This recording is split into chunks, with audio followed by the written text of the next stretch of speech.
नमस्कार दोस्तों। आज 31 मार्च 2022 है और ये प्री मार्केट रिपोर्ट है जो आप तक 5paisa.com के सौजन्य से पहुंच रही है।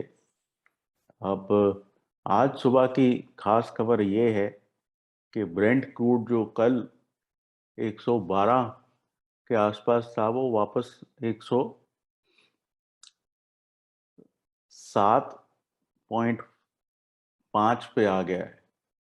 सो Brent crude from 112 has fallen to 107.5।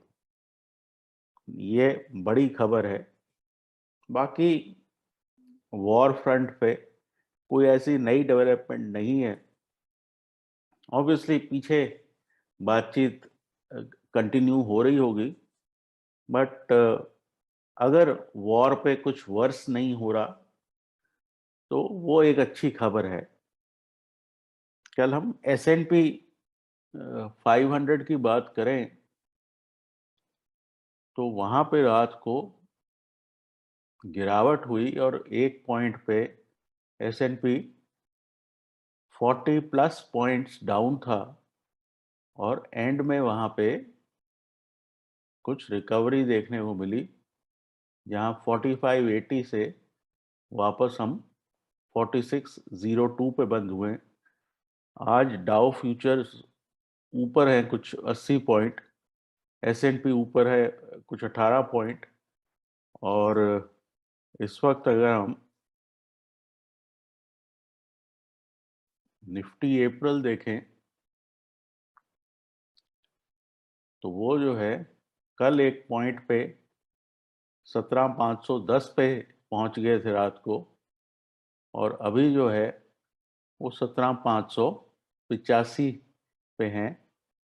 सो कल 17,510 तक रात को पहुंचे और अभी 17,585 पे हैं। दूसरी बात, जैसा कि कल मैंने आपको बताया कि FII बाइंग हुई है। अब एक दिन पहले भी कई बारी हुई है FII बाइंग, तो ये देखना पड़ेगा कि ये किसी तरह का ट्रेंड है या ये वन ऑफ है। अगर ये किसी तरह का ट्रेंड है और ब्रेंट क्रूड गिरने की वजह ये है कि बाइडन एडमिनिस्ट्रेशन जो है अपने स्ट्रेटेजिक रिजर्व से जो है ऑयल रिलीज कर रही है, तो ग्लोबल सप्लाईज वो जो है बढ़ा रहे हैं ताकि तेल का भाव ऊपर ना जाए। उससे हमारे लिए पॉजिटिव इम्पैक्ट होता है। तो आज एशिया के बाजार जो हैं वो सब ऊपर हैं, बहुत ज़्यादा नहीं लेकिन ऊपर हैं। तो US मार्केट के डिक्लाइन का कोई खास असर एशिया पे इस वक्त नहीं नज़र आ रहा। निफ्टी पे क्या करना चाहिए? निफ्टी में कल हमने ये नैरो रेंज बार देखी। इस नैरो रेंज बार के बाद तो बार्स जो बन रही हैं वो बहुत नैरो रेंज बार्स हैं, और नैरो रेंज बार्स के साथ प्रॉब्लम ये हो जाती है कि वो अगर गलत तरफ एक्सपैंड हो जाएं तो कई बारी narrow range bars reversal pattern भी बना सकती हैं। तो ये थोड़ा सा यहाँ पे कॉशियस होने की ज़रूरत है कि हमें वाइड रेंज बार्स चाहिए इंस्टेड ऑफ ये नैरो रेंज बार्स जो कि गैप अप करती हैं और उसके बाद फॉलो थ्रू इनमें अक्सर नहीं आता। मुझे अभी भी उम्मीद है कि हम 17,750 800 तक जाएंगे।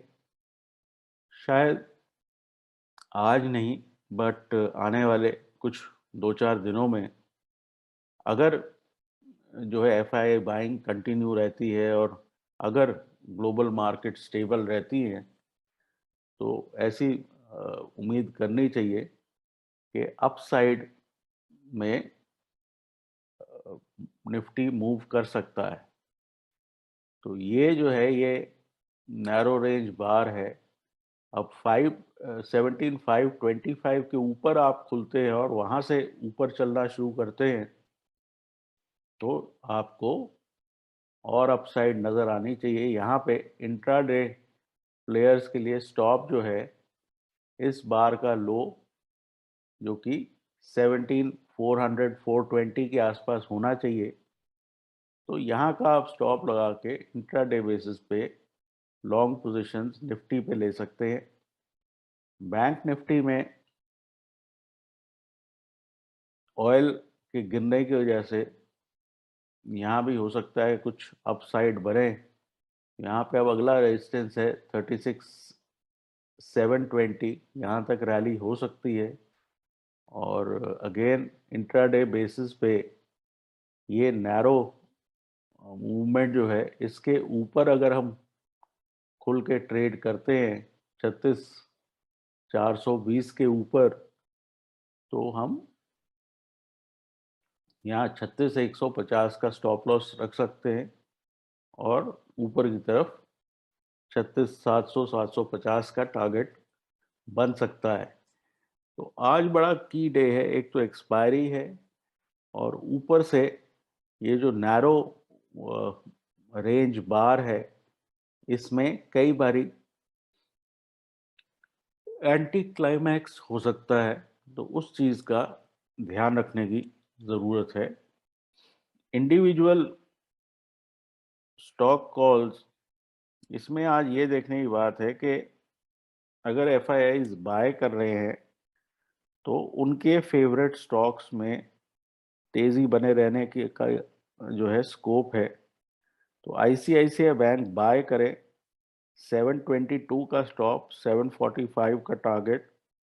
मारुति बाय करें 7540 का स्टॉप, 7730 का टारगेट। एम्फोसिस बाय करें 3370 का स्टॉप, 3580 का टारगेट। बजाज फाइनेंस बाय करें 7190 का स्टॉप, 7350 का टारगेट। और कैनफिन होम बाय करें 601 का स्टॉप, 640 का टारगेट। तो फिलहाल के लिए यही अपडेट है। और आज बहुत की पोजीशन पे हम खड़े हैं। 17,500 अगर आज डिसाइसिवली क्रॉस होता है मतलब 17,525 के ऊपर तो आपको एक अपसाइड सस्टेन होती हुई मिलेगी और अगला पड़ाव जो है वहां तक मूवमेंट आनी चाहिए। क्योंकि ओवरनाइट यूएस मार्केट्स का डिक्लाइन जो है वो एशिया रिएक्ट उस पर नहीं कर रहा है। तो ऐसा हो सकता है कुछ पॉजिटिव खबरें हैं हमारे लिए। ऑयल पॉजिटिव है, एफआई बाइंग पॉजिटिव है तो उसकी वजह से फॉलो थ्रू आने का स्कोप है। लेकिन वॉलेटिलिटी भी रहेगी तो बहुत जल्दी अपनी पोजीशंस में से शेक आउट नहीं होना अनलेस के कोई प्रॉपर स्टॉप लॉस वायलेट ना हो जो कि आज के लिए 17,400 होना चाहिए निफ्टी पे और 36,150 बैंक निफ्टी पे। तो फिलहाल के लिए इतना ही। आपका दिन अच्छा निकले और लाइक शेयर सब्सक्राइब करें। ये प्रेजेंटेशन आप तक 5paisa.com ने पहुंचाई। Take care and good luck.